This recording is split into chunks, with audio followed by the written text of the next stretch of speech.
Teacher glasses on. Good evening, everyone. Welcome to Restitching the Tapestry. Episode 97. Oh my goodness, I actually looked it up. Here's what happened in 97. I love So, it. Princess Diana died. Mother Teresa died. I don't know if I want to know what happened in 97. Tiger Woods became the youngest ever golfer to win the Masters. Steve Jobs returned to Apple Computers. Versace died. He was killed. And that Cunanan guy committed suicide. And in a civil case, O.J. Simpson was found guilty. Oh, wow, that was 97. Wow, it seems like it, like, part of me, it seems like it wasn't long ago, but another part of me is like, ooh, that was a while ago. Yeah. So, oh my God, what have you been up to and how have you been doing? Oh my goodness. So I finished my college class. Woo! A slay. It wasn't set in stone. I had a very passive aggressive email from my advisor that was like, the grades aren't in, and I'm like, no, I definitely passed.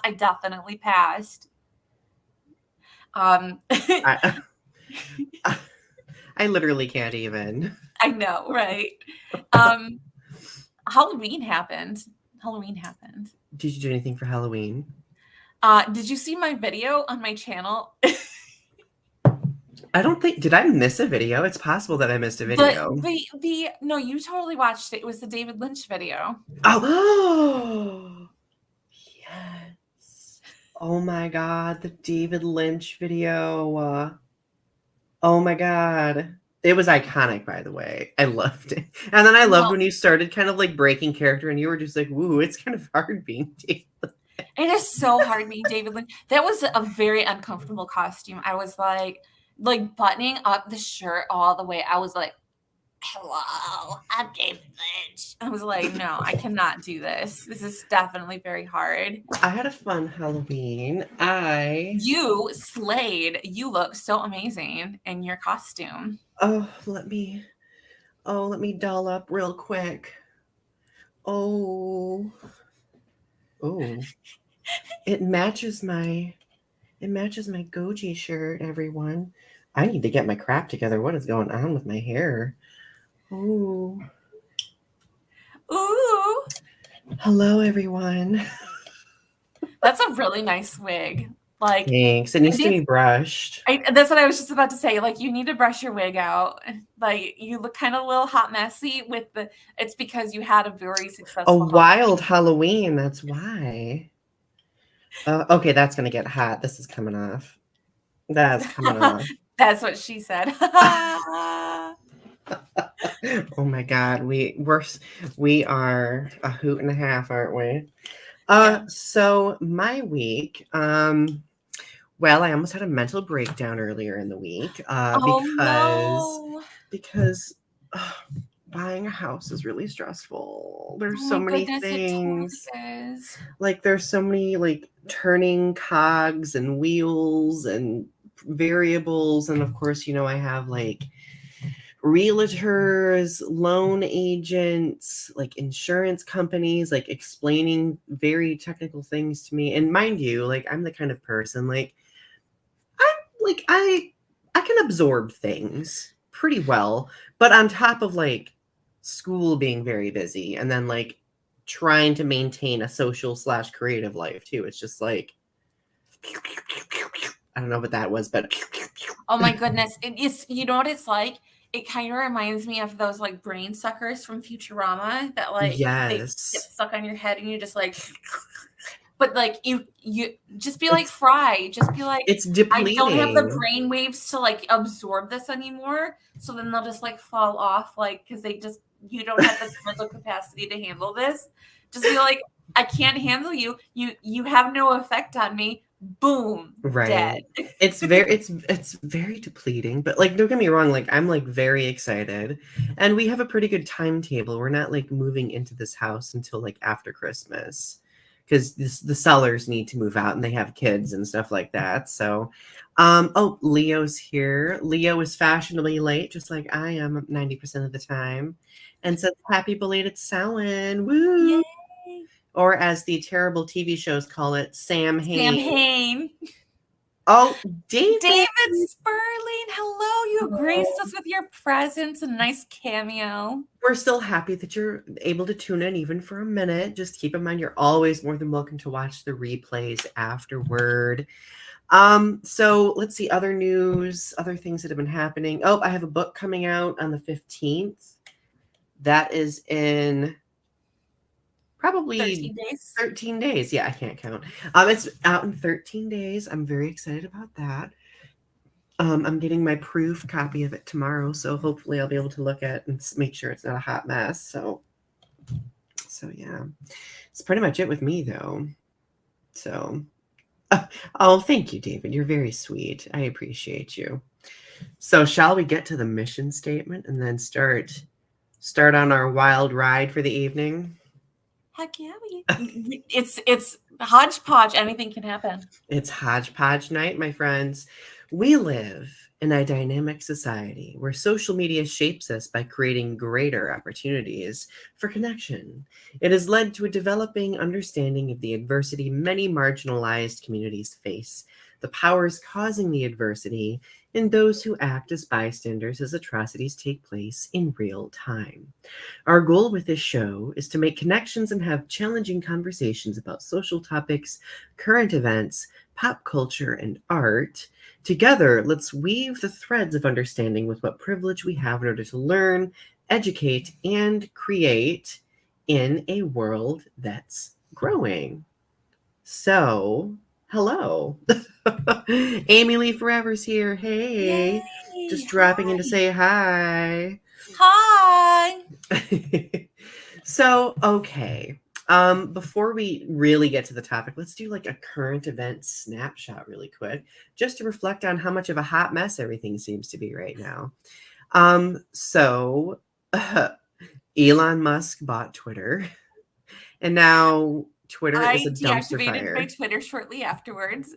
Although I had deleted my Twitter before because I used to, I don't know what it is, but is Twitter just a place to like, I used to use Twitter to like depress tweet and like tweet about like trans issues, and just like it was like a catch-all for like all of my mental health posting. It's like, I don't know if you followed me on Twitter, but I would just I like did. randomly, if I was in the middle of a mental health crisis or like a depressed posting, I would just like tweet and just like scream into the void. Is that the place for Twitter? I feel like Twitter is just the place where you just like, it's like I imagine Twitter as like the place on the hill in the middle of nowhere that everybody goes to and just like screams. Like that's the accuracy, except now the hill is in the middle of a battlefield of political divisiveness and like where we stab each other and it's like, ow, you have no effect on me.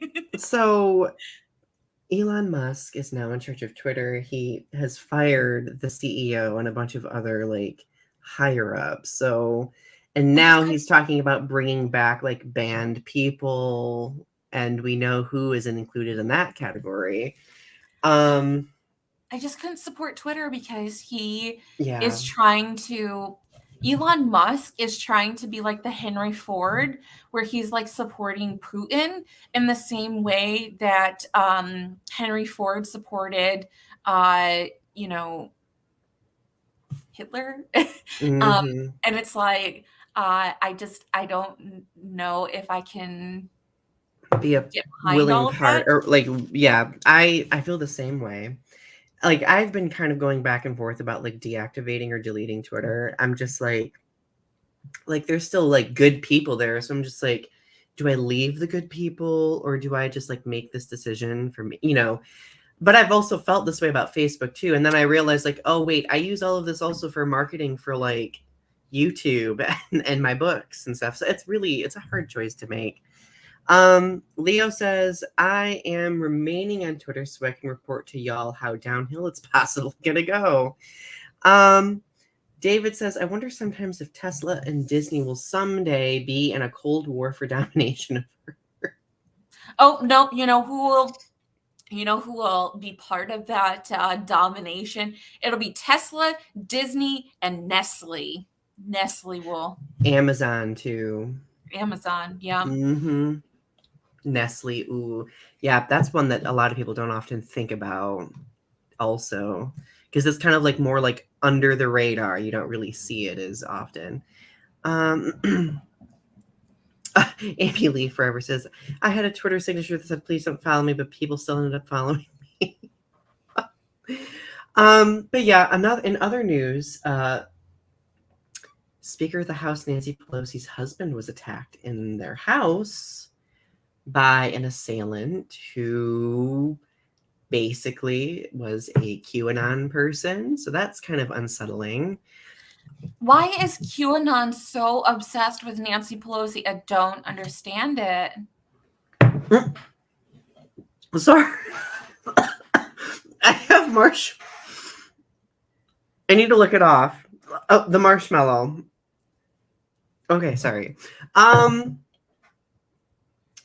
answer that question, I don't know. I don't know.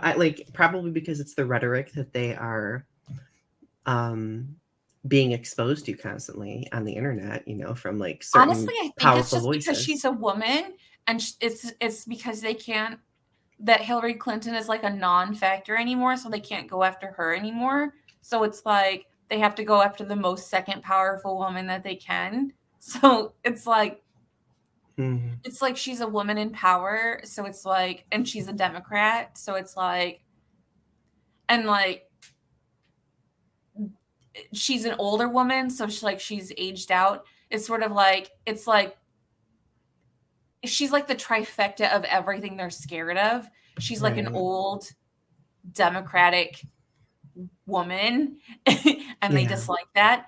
And it's like, if she were black, that would be like everything they hate. But like, and I think that's kind of why they hate Alexandria Ocasio-Cortez, although I think that they love and hate her at the same time because she's pretty still. Like she's young and pretty. So like I feel like it's like they're attracted to her, but also at the same time they hate her. So it's sort of like a weird mixed bag type situation. You know what I mean? Yeah. So like they're short circuiting because of it. I feel like if she were older, they would not like her as much. That they would be like more violent towards her. But like I feel like they're still in this like they love to hate her because like she's still kind of like fresh-faced and young. Yeah. Amy Lee Forever, are you talking about that conspiracy theory that was being spread too? There was this conspiracy theory being spread where like people were thinking that, Nancy Pelosi's husband and this assailant were like secret lovers. I'm just like, what? What? But yeah, they will probably investigate every aspect of it for sure. Okay. I think that's pretty much all the current events. Are there any other big ones that I didn't mention that you want to mention, Ari, that I don't know. I have been kind of not paying attention to the news, at least recently, because for mental health reasons, I just kind of not been I don't blame you. I've had to have days where I've had to completely like disconnect from it too, because it's just like, especially like with the looming election and like the threats that are present against the LGBTQ plus community, it's been like very like exhausting.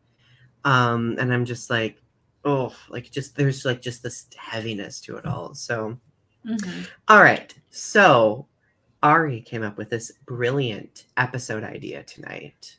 And I think, and Ari, this is entirely up to you as well. I think this could be something we could do every season, every once in a while, where we do like hodgepodge episodes. So basically, think of a hodgepodge as like a disheveled collection of things, right? Kind of like my life. But we were thinking that like it would just be really cool to do just like an episode where we just have conversation about a variety of different things. We do have discussion questions to, help us, maintain, pacing and stuff like that. But we figured it would be really cool to just not have like one specific topic, but like talk about a few different things. So, Ari, what was your thought process when you came up with that idea? So around this time of year, I used to get together with people and we would do like a stone soup. And so Oh like it's just yeah. kind of like a cozy, like everybody brings something to the table and we all just kind of like sit together and like we bring something and it's like a random because it's like it's Thanksgiving time of year and it's like everybody just like randomly bring I did and like we didn't have like a topic. So I just kind of feel like this is like odds and ends time of year and Yeah. like bits and bobs type of year. And it's like, I feel like if like, I feel like we always have one of those episodes where it's just like the episode doesn't quite work out. And it's just kind of like a bits and bobs episode. Like, and I feel like it's fun because it's like bits and bobs episodes, like just randomly doing a bits and bobs episode. And they're kind of lighthearted too, like they're kind of just like fun. Yeah. So, well, the first random thing that I would like to talk about today, because I am a shameless nerd, it's Godzilla Day.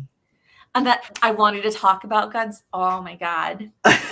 Happy 68th birthday, Godzilla. Oh. So you wanted to talk about Godzilla. Like, what did you want to talk about specifically? You So, have me all ears. we were chatting a little bit about this earlier today because we watched that short that Godzilla versus Gigan Rex. Yes. Oh my God. Like, what did you think about what I said in the chat about that? So, okay.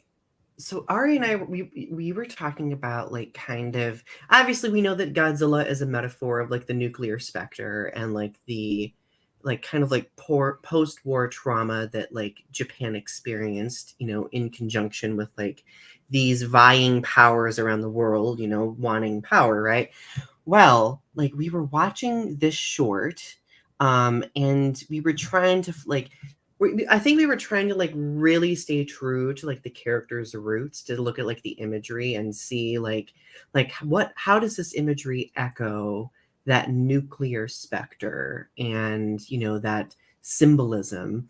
And Ari, I think the way like I think you have to explain it because you probably will do it way better than me.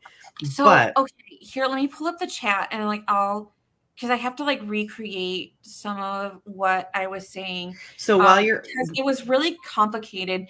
So I while was you're talking finding about the that. color analysis. Oh, okay. I Um, was gonna summarize it really quick while you look for that, like just to like explain the context of why there's a short. So okay. like so it being Godzilla's 68th anniversary, the company behind Godzilla wanted to create like a just like like something for fans to like celebrate like that anniversary, but it's also happens to be the 50th anniversary of a 1972 Godzilla film called Godzilla versus Gigan, which is a classic film. Which is the first Godzilla film I ever watched. It is, and it's basically like Gigan is like this giant space monster that looks like a space chicken, essentially with like claws. It's pretty iconic. Anyway, go for it. So, if you don't know about Gigan, Gigan is basically like this robot thing that like is powered by aliens. Is that what I'm understanding correctly? Mm-hmm. That are like cockroaches. They look like cockroaches. But like, so from what my understanding of it is like, um, it's sort of like for, that what was I was saying like the imagery from the short, they use the colors red, white, and blue, and um it's sort of like this invasion of the body snatchers type thing. Like the aliens invading the robot is sort of like that it's like invading Japan in this like invasion of the body snatchers type thing, that like they are invading Japan in the same way that like invasion of the body snatchers happens in like the United States. Mm-hmm. And so like they needed Godzilla, who was also a victim of the Americans. So like who was also like part of this problem with the Americans. So like the Japanese people are being invaded by Americans through like, so Gigan is the Japanese people, the robot, and the Americans are the aliens who are piloting Gigan. So like, it's so weird. It's such a weird metaphor. It's so complicated. It's complicated, but it makes sense. Like I feel like it could be interpreted and because like I also interpreted it in the way, like if we really do another metaphorical deep dive, like I was thinking of like the swarm of Gigans as being like post-war occupied Japan, like and the swarm of Gigans being like, you know, like the American industrial complex occupying Japan, and Godzilla symbolizing, and kind of ironically so, symbolizing that like that spirit that keeps moving on despite like that occupation, that wins out in the end. Does that make sense? But I that Gigan interpretation that you brought up is really interesting because it's like the Japanese people taking on this American spirit, right? They're being invaded by this American, and maybe it's the American industrial complex, this Gigan Rex, right? So they're being invaded by this American Gigan Rex. And so because they start off blue, they're the same color as Godzilla. So they're both blue. They're on the same playing field. They're fighting each other. But are they really enemies? Because they're not really. He's like fighting them off, but he's not really fighting them. They're not really like getting into a huge battle together. So, but then you get Gigan Rex, who is supposed to be the king of them. Which it's interesting that they use Rex as like the king of them. And he starts like controlling them en masse and like bearing them down on them, and to the point of where it's like he turns them into like foot soldiers, this military industrial complex, right? So it's like activating them in the same way that one activates like a chessboard, which, but it's also like World War II. It's like waking the sleeping giant. So it's like bearing them down. It's like activating them and turning them into the thing, and setting off that white light, that bomb, that imagery that created Godzilla. So it's almost like likening back to the thing that created Godzilla again. Yeah, it so almost seems like a cruel cycle kind of thing, which, yeah, that was very poignant in my opinion. Yeah. Ooh, I love this. So there's also apparently another short that was released. I only got to see bits and pieces of it, but they did a second Godzilla versus Gigan short entirely in suitmation as opposed to CGI. So like two people in suits battling, and it, like, I've heard, I'll have to like find it and send it to you, Ari, but it was like, oh my goodness, I'll have to write an essay about it. Do it, because like we I'll could write it. I haven't been on your website. I haven't been on Kaiju Galaxy, but I feel like that I might have fun over there writing essays about the shorts that I'm seeing, because especially if like I get into these deep dives like I'm talking about now, I wonder how people might interpret what, the things that I'm talking about, if I do these like, use my master's level brain. They'll either think that we're brilliant, or they'll be like, you're overanalyzing, because I get people who tell me that all the time, and I'm just like, let me overanalyze, damn it. Like, I'm gonna enjoy it. Leo says, I thought the short was great, but I wish they made the sail wings on them bigger. Yeah, the original Gigan had kind of like bigger sail wing fin things on the back. Although I will say, in the grand scheme of things, because Gigan's kind of turned into like a cult classic, I think that they made Gigan look so creepy and otherworldly that like I actually was kind of scared of Gigan. And I've never really Well, I mean, I guess I was at one point. There's another movie. I don't know if you've seen this one, Ari. Godzilla Final Wars. I have seen Final Wars. Yeah, so like Gigan and Mothra battle, and Gigan has like giant chainsaw hands. It's ridiculous.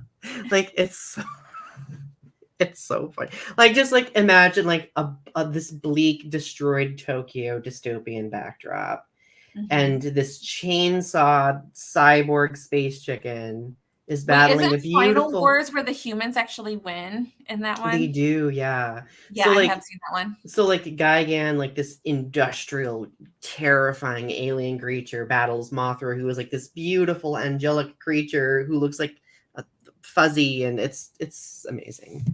I could talk about it for forever. Thank you, Leo, for sending it. I appreciate it.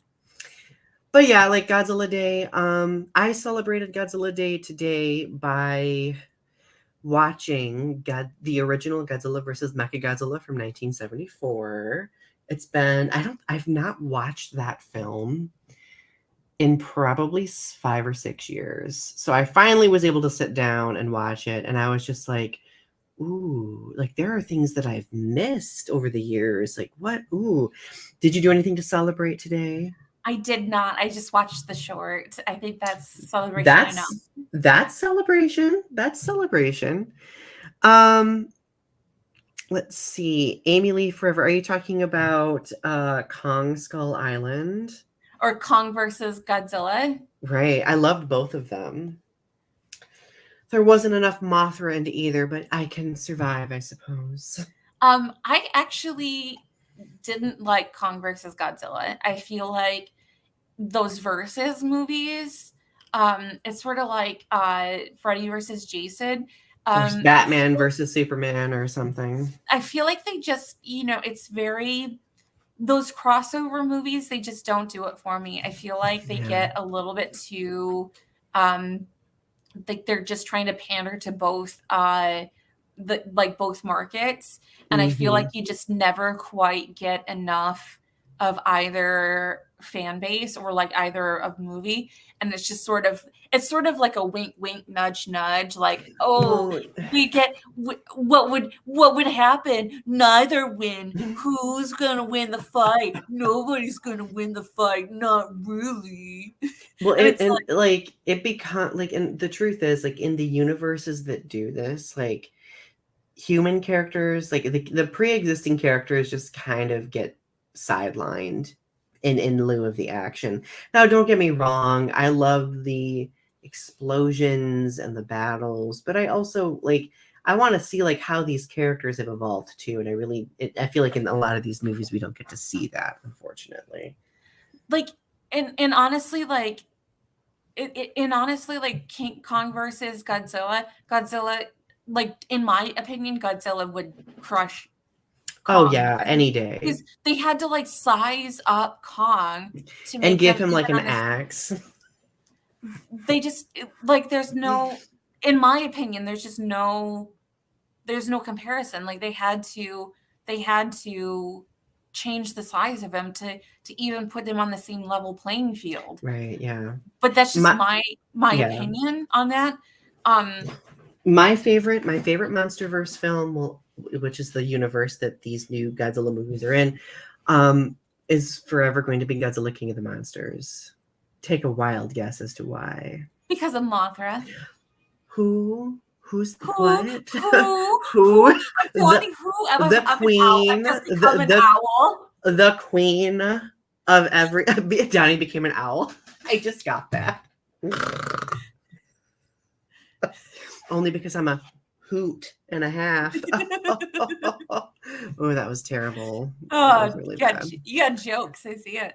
I always have jokes. Let's see. Amy Lee Forever did not like that one either. Kind of like Alien versus Predator, but Amy Lee loves alien movies though, which is good. Yeah. And Arpy had a good week this week. I'm glad that you had a good week this week. So, So November. Not only is it the anniversary of Godzilla, like basically his birthday month, but it's also NaNoWriMo.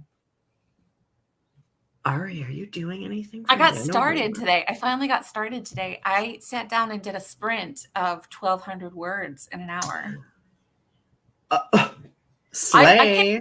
I came prepared this year on Halloween. So earlier in October, I wrote my outline. Like I just sat down, did my outline. Then I did, because I came to Slay this November. I'm not going to pull a last year where I did the outline, set up myself for failure. And so I did scene cards this year. I did the David Lynch scene cards, where I wrote 70 scene cards out and I wrote them into chapters. So I have 10 chapters. So I did my first, that's where the 1,200 sprint came from. I did my first scene card, and one scene card, 1,200 words. Very easy. That is awesome. That's awesome. So do you want to like give any details away about what you're writing? Yeah, easy. So the story is called The Story of a Fat Woman Who Loves Carbs. It's a story of a fat woman. She's fat. She starts off 333.3 pounds. Magic number. So she lives in Seattle. She is a tech person. She is a middle manager. She has gotten the job because she's a diversity hire, but she's not Black. She's just a woman. But she's a diversity hire. She's Italian. Her name is Georgina Carolina Geralda Ferralda. She is Italian. She hates her job, hates her life. She loves herself as she is, but she has been made by the world to feel as though she should hate the way she looks and the way that she should be. She is used and abused by a lot of different people. She hates herself because she loves herself, but she is made to feel as though she should hate herself a lot. So she has a lot of negative self-talk because she is treated poorly. So it's a journey of self-love. Her boyfriend is pasta. I love that. Oh. But this is in the style of Eat, Pray, Love. In fact, to research this, I did read part of Eat, Pray, Love. That's the amazing, part where she's in Italy. But in Eat, Pray, Love, she actually, I think she finds, I didn't read the rest of it, but it's like she finds actually like a boyfriend and stuff. But I don't want her to actually find like romance, because it's a journey of self-love. Well, yeah, like it would defeat the because it sounds like it's definitely about like that independence and like owning oneself, right? Amy Lee Forever says, "Oh, it's a story of my imaginary self. She stuffs herself with carbs. Yum. Any girlfriend pizza." I remember dating pizza a couple of times in my past. Like, I think it's such a unique and innovative idea. And I think that it also it's giving you an outlet to create commentary on diet culture and food. I think I have the cover if you want to see it. Let me see. Where did I put it? So while you're finding that, I had like an epiphany yesterday that I am on the precipice of wanting to write a story, which, for me happens very rarely. I used to write like a lot of fan fiction, but I am literally on the precipice of wanting to write an original story. I'm not going to give any of it away though, because I need to think more on it, but let's just say it's going to involve plants. That's as far as I'm going to. Did you find it yet? Yes. Let me see. Amy Lee Forever says, in your carbs folder. My carb folder is overflowing as it should be.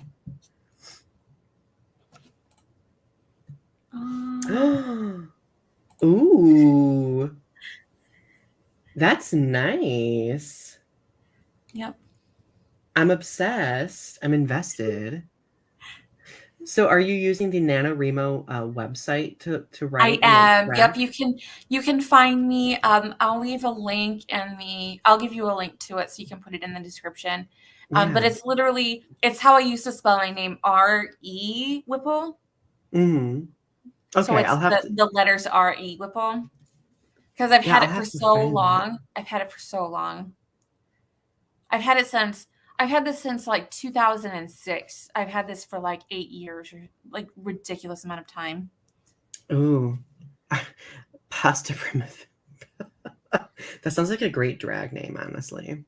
RP says, Donny, I love the original story you posted on DeviantArt. Ooh, that was a while ago. Which original story, dare I ask? Oh, since we're talking about stories, do you want me to share like a really, like, I don't know if this is the story that RP is mentioning, but a long time ago on DeviantArt, when I was a baby writer, I wanted to write gay, like, sultry fan fiction. Well, not actually original story. And I wrote this story is titled Sordid Intentions. I think you've mentioned this story before. I may have, and it's like it's so like I am totally Mary Sued into this. Like it's definitely like this person lives in a rural town and works at an ice cream shop, and then a gorgeous, attractive man walks in and like flirts with him, and This then definitely sounds familiar. yeah, and then and then like discovers that this man owns an art gallery and Yep, this is ringing some yeah, bells. I remember this, but I love yeah, it. it's Tell it so again. Tell me again. it's so bad, and like No, I love it. and it's like essentially this person discovers that he has powers that he can like dream walk or something to that effect, and Can we discovers team that up and write? Can we team up and write gay porn for Amazon? Like just like straight up porn. like smut. I wrote There's such a smut. huge market for that. Taylor has read my smut. And Taylor writes scripts too that ooh, like, I love it. RP says the one with the counselor and the main character as a ooh, yeah, that's a sad one. But that was when I was writing hetero smut. I need to write gay smut. Oh, it's been a while. I'd be rusty at doing that, honestly. But hey, practice makes perfect, right? I'll write some after November. I'll write maybe like December. I'll write some Christmas smut. Better than any gay Christmas rom-com that we get, right? Oh, I'm cracking up. So, okay, let's shift forward a little bit. Let's talk about self-care. How are you doing with self-care right now? Are you drinking your water? Have you had water today? Yes, but not enough. I'm drinking alcohol. I just had my hot cocoa with cherry port in it for the evening. Yeah, did you eat food today? Because I've got my little Swedish fish. I mean, I'm always eating food, so I definitely ate food today. My issue is that I never drink enough water. I really need to start drinking enough water. Are all of you listening? Have you practiced self-care today? Have you meditated? Have you stretched today? No and no. Have you gone outside and gotten some fresh air at least? Yes. Gotten some. I haven't meditated in so long. It's been a long time. I meditate daily. I didn't meditate twice. I meditated once yesterday, but that's okay. I'm going to meditate twice today. Do it. I think the only time I meditate is when I picture it. candlelit bathroom, bathtub full of soap, like sudsy, why am I bubble bath? That's what I'm thinking of. Bubble bath. There's like a bath bomb in it. Enya is gently playing in the background. I have a glass of wine on the side. That is my meditation. So here's my suggestion. Before I got into transcendental meditation, I had this suggestion that you can meditate anywhere, at any time, at any given circumstance. And that if you are a person who is a corporate person or who works in an office building or who just sits at a computer, that once every hour or 2 hours that you give yourself an eye break. Do you know what an eye break is? Yeah. So what you Just do is you being removed from technology. So what you do is and I used to do this all the time when I worked in at the magazine subscription place in Iowa. What you do is you take a break from your computer, stand up from your computer, stretch. Just stretch like this. It usually helps to like look away from your computer, like to look at, because if you're in an office building, if you know those like tiles on the ceiling, like those like puffy, like the dropped ceiling tiles. Yeah. You know the lines on the ceiling. Mm-hmm. Looking down and taking 20 seconds to bring your eyes back.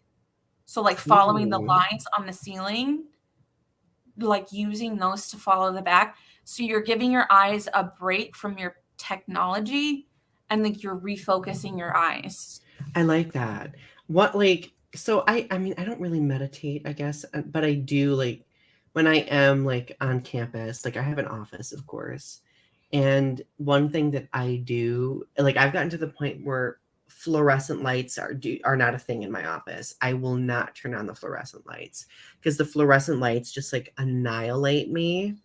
So like I have like a couple of lamps in my office, and there's like shelves above my desk that has like underlighting, so I use that. And if the lighting is not like horrible, then I'm able to like function more efficiently. Yeah. But I've also in the past, like if I have days where I'm going to be there for like 10 to 12 hours, I will like just turn off the lights and take a quick 15 to 20-minute power nap. Nice. Power naps are phenomenal. If there is any self-care I could encourage, it's power napping.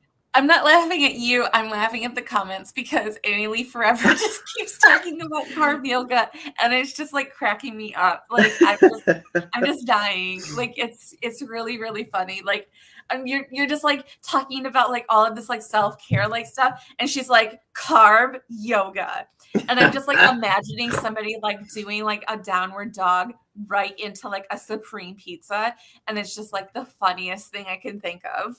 I imagine sitting in a giant pot of like a kid pool of like spaghetti and just like posing in it, like, oh my god, that is draped in spaghetti. Wasn't there like a movie like oh god, what is it? It was a Robin Williams movie, Patch Adams, where she sits in a pool of pasta. That movie destroys me every time I watch it. Oh, Leo says that Leo's been stuck in bed sick. I'm sorry about that. I hope you feel better. Ugh. Don't get upsetty. Have some spaghetti.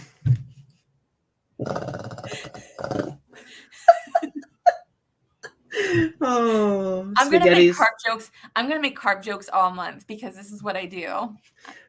Ari, do we want to do a random Wikipedia article?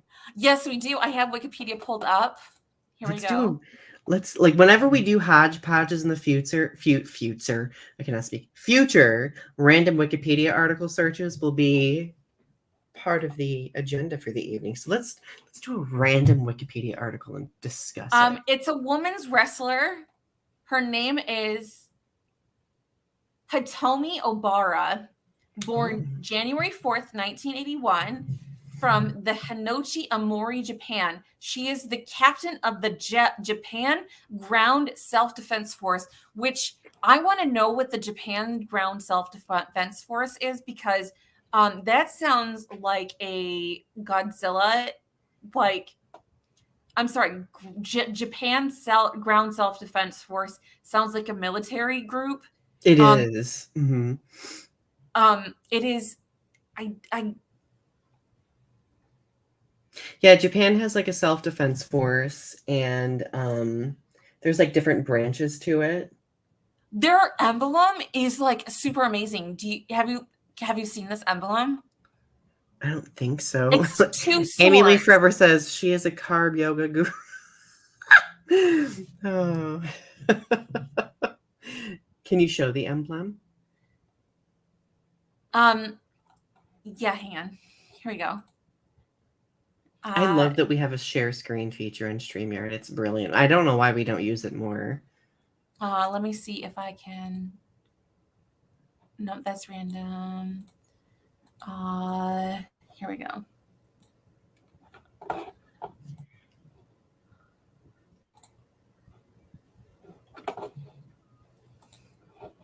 We just want window. We want this one.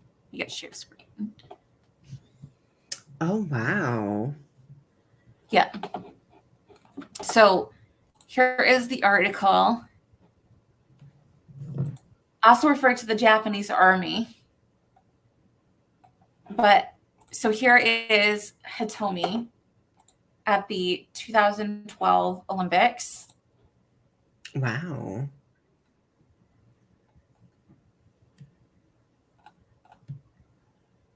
This is so cool. They last went to London, I believe is the last one. They won gold. Oh, okay. The one in 2012. Wow, that's really cool. You know, it's like, I'm glad that it, like this, because I know sometimes random searches in Wikipedia, they don't always like render the best results sometimes. This one's super interesting. It's not like the coolest thing, but like you just learn about like random people and random things. But like from Hitomi Obara, I learned that the Japanese army is called the Japan Ground Self-Defense Force. And like, right. That sounds pretty epic. That's like an epic name for an army. Right. Like the ground self-defense. That sounds like some Power Rangers stuff. Does it not? That sounds like the way that they train is like Power Rangers stuff. Like if only it were that epic. I doubt it is, unfortunately. I know, but doesn't it sound like, I mean, if we have the Marine Corps, we have the Army, like that sounds like formal. That sounds like formal training. Like don't forget, we have the Space Force now. I know, but that sounds like Star Wars stuff. But like ground self-defense force, like that sounds like they've got like ninjas cool out in the field. Does it not? Tell me I'm wrong. Oh my goodness. Oh. I want our army to rename themselves. If they rebranded themselves as something like that, as Ground Self-Defense Force or something, if they came up with a cool name like that, I feel like more people would join. I mean, I feel like they already have a lot of people who do join probably, but I think that would be more enticing for sure. Oh my goodness. See, like I knew about the different branches because obsessive. Also, if you let people, if they came up with better uniforms for the army, like if they actually had like super cool like space age uniforms for the army, people would join. Guaranteed. Oh, yeah. You know what? I am a new marketing representative for the army. I'm just throwing ideas out there on how they can improve. Free of charge. I am doing this for them. Oh, I wouldn't do it free of charge. I'd be like, Please pay me from your complex. So, okay. Halloween is over. We are now careening into November. It's getting colder out. Let's talk about like the fall winter season. What are you most excited about with regard to the fall winter season? I'm not even gonna lie. I have already gone through a whole container of pumpkin spice creamer. Oh, I love pumpkin spice so much. I went through a whole container of pumpkin spice creamer. Oh my God. So at Meijer, they had maple, what was it? Maple brown sugar oat milk creamer. That sounds so delicious. I have found something that rivals pumpkin spice for me. Maple brown sugar. And it is so good. The thing that I'm most excited about, I love the fact that it's soup season. I just spat on my computer. That's attractive. I love that it's soup season. Granted, for me and Britt, my partner, will be roll his eyes at this probably. I could eat soup all year round. We could be in the lake of fire and hell. When it's July, you cannot eat soup. There's something about it's not soup season in July. You cannot eat soup in July. I could be sitting on the sun's surface and I'll be like, I'm gonna have a bowl of soup right now. I could be submerged in the lake of fire. But you could eat a baked potato in July because you like potatoes a lot. Baked potato soup. I love soup so much. And I love that this time of year, everybody is on board with me when it comes to having soup all the time. So I definitely have already had soup. I'm trying to get so I one of the things that I do is I make different people's chili recipes. I'm trying to get this vlogger's chili recipe, this lentil chili recipe, so I can make a video. But it's red lentil chili and I have yellow lentils. And I'm like, is there really a big difference? But I'm like, I messaged him on Instagram trying to get her chili recipe. And I'm like, she doesn't have that many more subscribers than I do. But I feel like she's not going to answer me. And I feel really sad because I wanted to get her chili recipe. Well, if she answers recipe. If she answers you and you do a video about it, that might be a good way to cross promote, I want her chili recipe. Oh, I love chili. Ooh, another thing I love is stew. I love me a good stew. Right? I made my grandma's vegetable soup probably a couple of weeks ago. And I just decided, I was like, I'm going to thicken it and make it stew. And oh, did it turn out so delicious. Let's see. Leo is excited to get golden eggnog to drink. Ooh, I wish I liked eggnog. Ooh, I don't like eggnog. I'm sorry. Vegan, no eggnog. Yeah. To make hot cocoa. For me, I don't know if I have a beverage. I will make hot chocolate or coffee and put I might sometimes put peppermint schnapps in it. If I really want something Christmassy tasting. I'm about to open up my other creamer, which is peppermint mocha, and it's vegan. Oh, they have peppermint mocha now. Oh, I love peppermint mocha. I know, I'm excited. Whew. Oh, okay. So, what is your tip for having the best time this week? Oh my God, I had something very specific in mind when I wrote this question. So here's what you can do. Here's what you can do to have the best time this week. Just a little tip from me to you.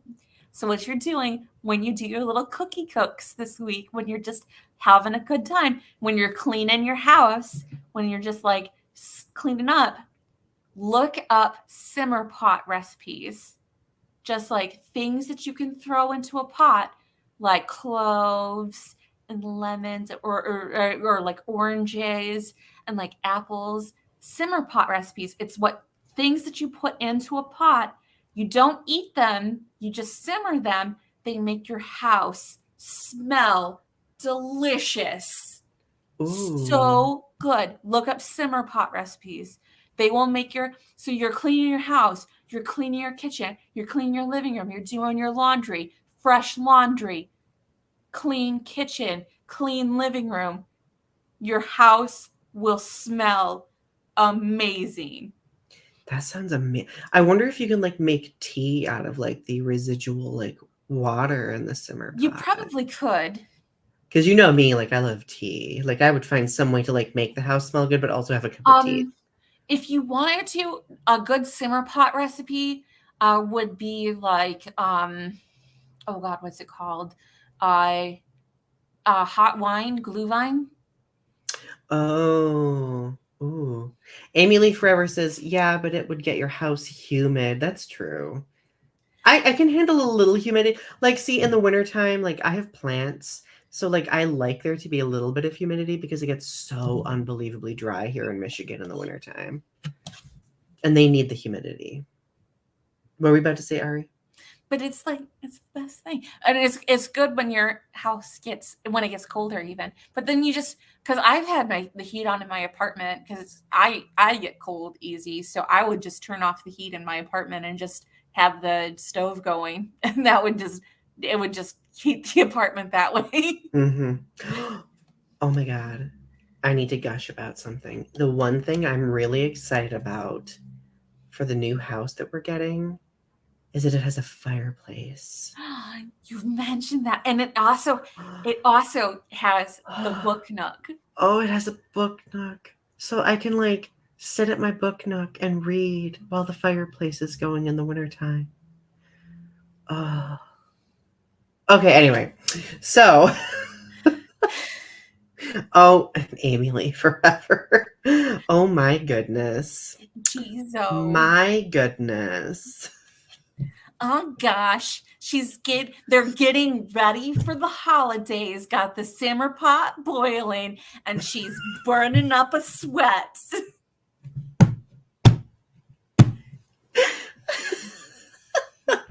Oh my God. Gotta Okay. get those packages wrapped.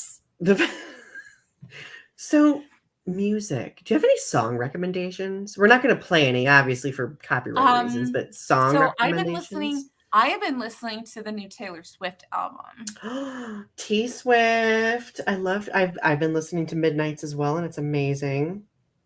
I've also been listening to another pop divas album, Carly Rae Jepsen. Okay, Carly Rae Jepsen. So like obviously I feel like Taylor Swift is like America's sweetheart to pop music, basically. Right. And Carly Rae Jepsen's Canadian and was really popular in the early 2010s, but has steadily released music since then. And it's just like she writes happy songs about sad things, but like they make you feel good. They're bops. Like they are literal bops. So what is your favorite song of the Carly Rae Jepsen album? My favorite song right now is a song called Bad Thing Twice. It's like just like this, it's like a little doo-wop bop. But I also love the song that was going viral on TikTok, The Loneliest Time. It's the song where she's just like, and you know what? I'm coming back for you, baby. I don't know if you saw that anywhere, but like it was going viral. So people were like using that segment. So Bad Thing Twice, that's the one I should listen to of Carly Rae Jepsen's? Yeah, I can send it to you afterward. What Taylor Swift song do you want me to listen to? I mean, I've listened to all of them, but I want to like hear your favorite, your specific. My favorite of hers, I have two. The one that seems to be viral that everybody's like doing the TikTok sounds to is Antihero, but that's not the one I would suggest. My favorite is Sweet Nothing. That's my favorite. Oh, I feel like that one's underrated of all of them. I love that one. Okay. Yeah. So afterward, I think we should do like a music exchange. I'll send you a couple of songs and you can send me a couple of songs. I would love that. Let's see. RP says AFI's All Hallows Eve EP. Ooh, AFI. Ooh. Also, Paramore has been going around. A lot of the emo kids Yes. on TikTok have been talking about how good Paramore has been sounding lately. Paramore's a classic. Just like Evanescence is a classic. Also, MCR is getting back together, and Yes. their album is apparently really good right now. Strange Girl by Hailstorm. I love that song. Yes, that's from their latest album. Leo is still vibing to that song Witch by Devin Cole. Ooh, I don't think I've heard that one. I'll have to check that one out. Just love music. Yeah, like I finally okay. Oh, another musician that I've been listening to a lot is Rina Sawayama, who she's a English Japanese pop musician, although like very versatile, does like a lot of alternative music as well. Stunning, talented, phenomenal. Been listening to a lot of classical music lately too, because I've spent a lot of really Oh. good reading music. And also I've been listening to a lot of city pop. Like city pop is my jam right now. Ooh, yes, yeah. So like of course for me as well, for during the fall season, I always listen to Enya more for some reason. Enya just makes me think of like fall. So I've been like vibing to Enya. I've been sharing. I don't know if you saw the other night. I was up really late watching. I finally watched The Two Towers. I had not watched it, and I was in a chat talking about it, and I saw my boyfriend Treebeard, and I was like, "Donnie needs to be here to see my reaction to the fight scene with Treebeard." Were there like throwing rocks at the tower? I was like, "Get him, boyfriend." Daddy Treebeard. Forest Daddy. So do we want to end on the one valuable thing that you've learned in the last month? Life is precious, life is short, and hold those who matter close to you. Yes. Since I my love that. father died. Yes. I think that's very powerful. For me, I guess the thing that I've learned this month, mine's not as like poignant, of course, but like because of the whole house situation, sometimes when things are stressful, we have the tendency of causing more stress for ourselves than we need. So grant yourself the grace to coast through a situation, even though you may not know all the variables, all the answers, all the outcomes. Just coast through it because sometimes that's all you can do. Right. Now, the big kicker is if I practice what I preach. Grant yourself some grace, Donnie. I know. I need to do that. Oh my goodness. All right, my friends. Well, this has been a great Hodgepodge episode. Would you like to see more Hodgepodge episodes? Let us know. I think we're probably going to do that because this has been fun. Because it just, I mean, most of our it's a little bit of everything. Yeah, it's like we just took a bunch of things, threw them in a simmer pot, and like just made our YouTube channel smell good. A terrible analogy, but I couldn't think I of love anything. it. All right, my friends. Well, you all have a good night. We love you, and we will talk to you soon. Okay? Bye. Bye.